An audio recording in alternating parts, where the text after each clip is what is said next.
Ne parlez surtout pas. À partir de maintenant, chaque mot que vous prononcerez vous sera facturé en jours de vie.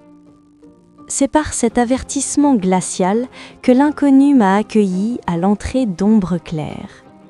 Ses yeux n'étaient pas humains, c'étaient 2 perles de mercure liquide. Autour de son cou, une fiole de verre vibrait d'une lueur opale. On l'appelait le marchand de silence. Dans ce village, le silence n'était pas un choix, c'était une survie. Ici, la parole est une monnaie physique.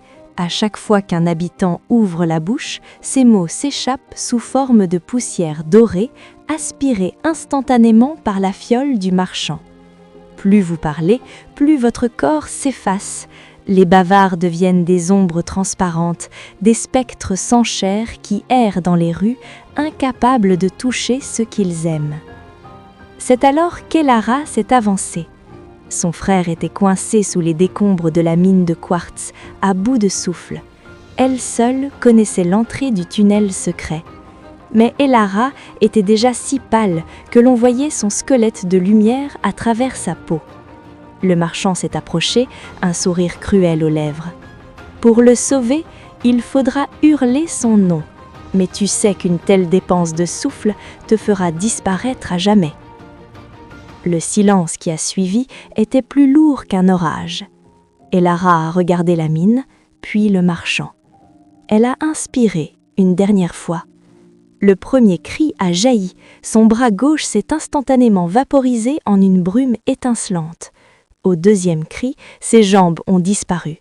Elle n'était plus qu'un buste de lumière flottant dans l'air. Le marchand tendait sa fiole, avide, prête à récolter le trésor d'une vie entière sacrifiée en 3 syllabes. Mais au 3e cri, l'impossible s'est produit. La poussière d'or ne s'est pas laissée capturer. Au lieu de finir dans le flacon, les mots d'Elara se sont transformés en une mélodie si pure qu'elle a fait éclater le verre de la fiole maudite. Des milliers de voix volées se sont échappées d'un coup, créant une onde de choc qui a balayé le marchand. Il n'a pas survécu à la beauté des vérités qui l'avaient emprisonné. Elara n'est pas morte, elle est devenue la brise qui murmure dans les feuilles. Le village a retrouvé sa voix, mais personne n'a oublié la leçon.